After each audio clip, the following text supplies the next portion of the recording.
Welcome to Motorcycle Medicine. I'm your host, Dr. Will, and today we're going to talk about handlebars. The first thing we're going to do is talk about a couple of the most common terms that you need to be familiar with when you're choosing a handlebar. The width and height of the handlebar are pretty self-explanatory. One often overlooked area is the control length. This is particularly important with a clip-on style handlebar in that your grips, your controls, your other electrical components, and various accessories need to fit in this area. So you need to measure that before you choose a bar. Most other common styles of handlebars don't often have a terribly short area, so it's not as much a concern, but be sure to measure anyway, just in case. Another really important area is the clamp area on the handlebar. Another recommendation I'd make based on my own experience is to always purchase a handlebar with a knurled center clamp area. This knurled area helps prevent the handlebar from rolling when you push forward or backward on it. This gets really bad if you have a motorcycle that's kickstart, because when you kickstart the bike, you'll often put a lot of weight on the handlebars, and this can cause them to slide in the clamps. So just always go for a higher quality knurled handlebar. The unfortunate downside is that knurled handlebars are always significantly more expensive than the most inexpensive non-knurled handlebars that you'll find on places like eBay. The price typically doubles, or at least comes close, just because of the knurling on this bar, but it's definitely worth the extra money. Pullback is actually probably best described by looking at the picture here. You can see it's just sort of the angle at which the handlebars pull back towards the rider. The more pullback you have, usually the less you have to lean forward to reach the handlebars. This can also result in a more natural grip on the handlebars. You probably lose a little bit of leverage by having some of this pullback, but it's necessary just for comfort day to day. We'll talk about another very extreme type of handlebar called a drag bar that has no pullback. This can be pretty uncomfortable on your wrists, but we'll get into that a little later. The rise of the handlebars is sort of how high they rise up from a certain central point in the clamp area. This is demonstrated in the picture. Just like the pullback, the rise helps raise the handlebars up. This can adjust the position at which your arms have to rest when they're in a neutral position on the motorcycle. As a side point, if you're not looking to replace your handlebars, you can actually get something called a riser. A lot of motorcycles have risers that can actually fit underneath the handlebars. This is the clamp area. The clamp area itself gets raised up, and this brings the handlebars closer to the rider. On certain motorcycles like cruisers, even a basic set of handlebars can get pretty expensive. I noticed when I bought my first cruiser that the handlebar options were much more expensive than the ones I was picking for my cafe racer. Now, before you go ordering a handlebar, you need to know what the diameter of the handlebar is. Some of the common sizes include 7/8 of an inch, 1 inch,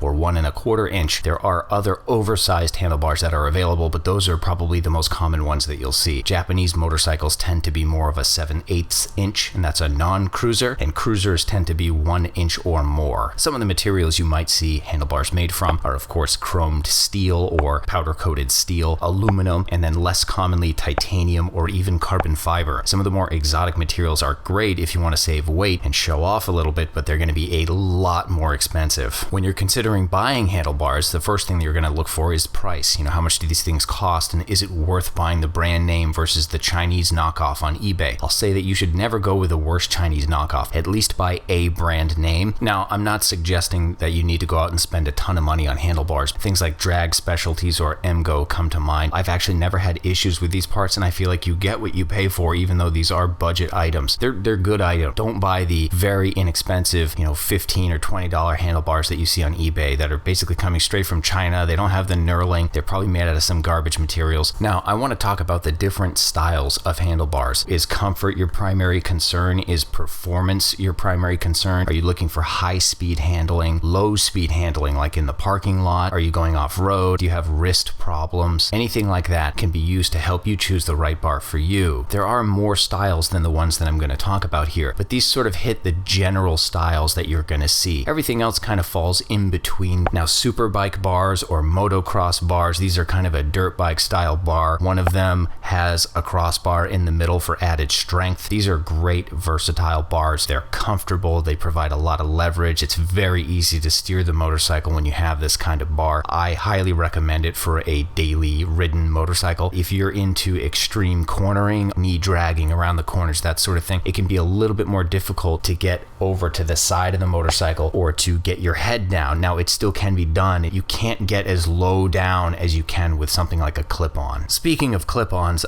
are for racing, really. They make a motorcycle a little bit unwieldy to handle at low speed, like in a parking lot. It can be done. I'm not saying it can't be done. I'm just saying it's a lot more difficult, especially when you're learning, but it's fantastic for really high-speed cornering cornering allows you to get way off the motorcycle, get your head and your shoulders way off and way down. This is something you really just can't do with any other style. The difference, of course, is that they mount on the forks. I mentioned before that you really want to measure the control length to make sure that the clip-ons you get are not too short. Another issue I've had in the past with converting a bike to clip-ons that didn't originally come with clip-ons is the clearance between the forks and the gas tank. A lot of times when you turn the handlebar at full lock, either right or left, the clip-on can actually come in contact with the gas tank, and you might end up denting your tank the first time you go at full lock and you don't realize you're not making the clearance. So make sure that you test the clearance, go full lock to lock, check out how much space you have between the gas tank and the fork. If it's very tight between the gas tank and the fork, often you can find a clip-on with a bolt area that is oriented in such a way that it's not going to come in contact, because the part of the clip-on that usually comes in contact with the gas tank is the area with the bolts that clamp on. Now you can get one that's oriented to the front, to the side, to the rear. You're just going to have to look around to find something to meet your application specifications. Another thing to know about clip-ons is they are the most difficult type of handlebar to install because they require you drop the forks out of the triple tree. That's just something to keep in mind. It's not crazy difficult or anything like that, but it's going to require more tools than a simple handlebar swap would otherwise. You're going to have to raise the front end of the motorcycle up, potentially take off the front wheel, though I have done it while leaving the front wheel on, and simply dropping the forks out of the triple tree. Once the forks are out of the triple tree, you slide the clip-ons on, you wiggle them into position, just leave them on nice and loose, and you're going to have to put those forks back up in the triple tree and then tighten everything up again. So this can be a lot more work than you would otherwise expect. Drag bars are something you see on a lot of bobber type motorcycles. They do look nice. They're very simple. They're just a straight bar. Sometimes they have a little bit of pullback, but often you have this very straight bar that just goes right across. This is going to be killer on your wrists. I mean, I can't imagine riding around with this for more than a very short period of time, just because it forces your wrist to sit perfectly straight, whereas the natural motion is going to be for them to be curved in a little bit like this. This is kind of an extreme example. It's certainly not straight across like that. I just can't imagine riding around like that. That's something you'd use for like a bar hopper or for style, not something you'd really want to ride around for hours on. Clubmans seem like they're a good idea. Clubmans you'll find on cafe racers. I don't like the way they look, but they're kind of popular. The idea is that you can flip them over if you want sort of a racy type clip-on feel. You can flip them one way, and then if you want to go back to a normal style of handlebars that's more comfortable, you can just flip them over. The problem with this is that taking all the controls off the handlebars and flipping the bars over is not that easy for a lot of people. I mean, if you do it all the time and you develop some tricks, you can do it reasonably quick, but it's just kind of inconvenient. I mean, if I want to ride around in a sporting fashion one day, I don't want to take like 30 minutes to an hour to swap the handlebar out when I could just, kind of jump on and ride.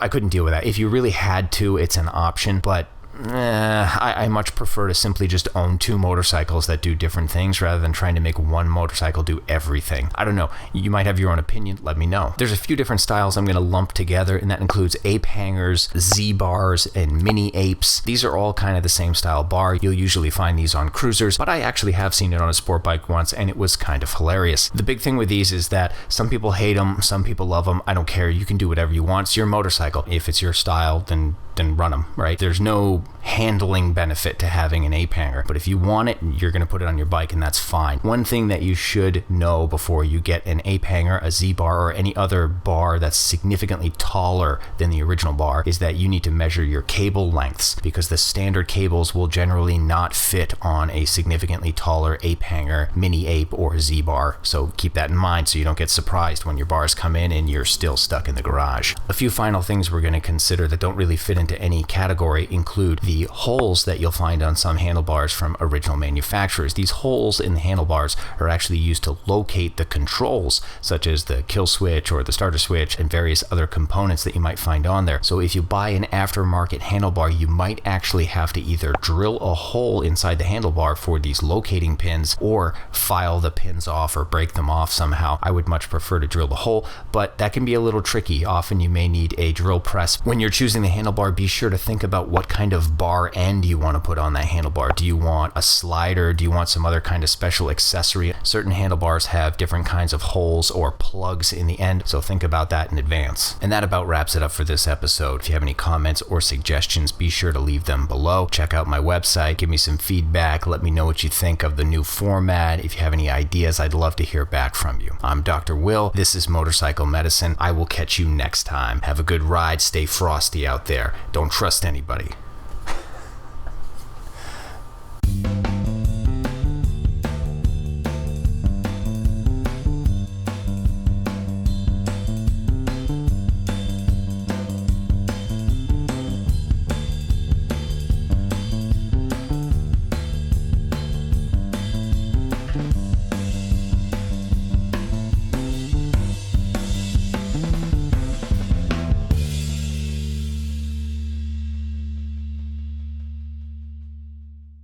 Have a good ride. Stay frosty out there. I'll see you next time.